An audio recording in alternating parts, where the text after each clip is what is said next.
Where the Rubber Meets the Road. The Bridgestone-Firestone Conspiracy of Death and Destruction. A True Story by Joseph Louis Lisoni and Gail Landtbom Lisoni. Narrated by Kaleo Griffith. Dedication.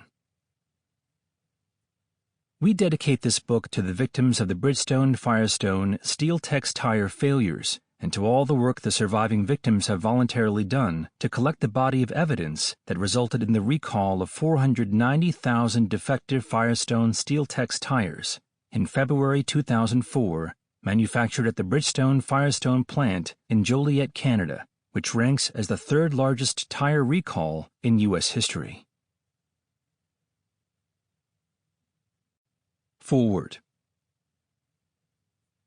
In the 60s and 70s, a few pioneering attorneys changed the entire world of auto manufacturing.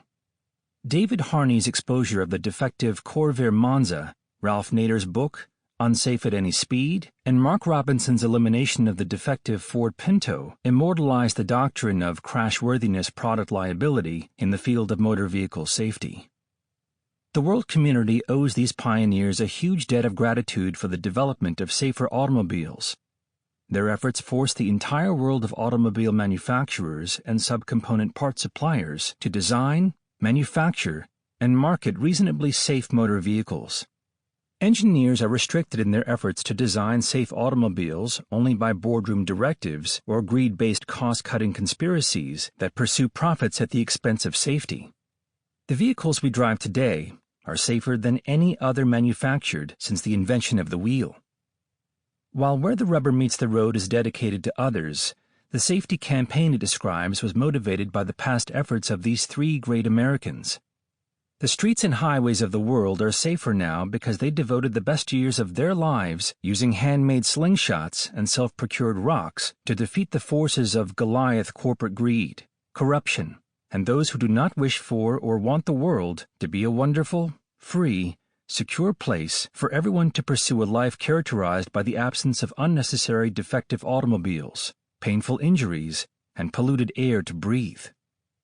Black's Law Dictionary defines a conspiracy as a combination of two or more persons or corporations acting in concert for an unlawful purpose. This is the story of two attorneys exposing the deadly cover-up which led to the Bridgestone-Firestone conspiracy of death and destruction. On December 22, 2008, at the U.S. Bankruptcy Court in downtown Los Angeles, California, at the first meeting of creditors in the bankruptcy of Lisoni and Lisoni, the judge asked Joe and Gail, "So, what happened?" 1. Background of Joe and Gail Lisoni. A pair to draw to. We were partners in the successful law firm Lisoni and Lisoni of Pasadena, California.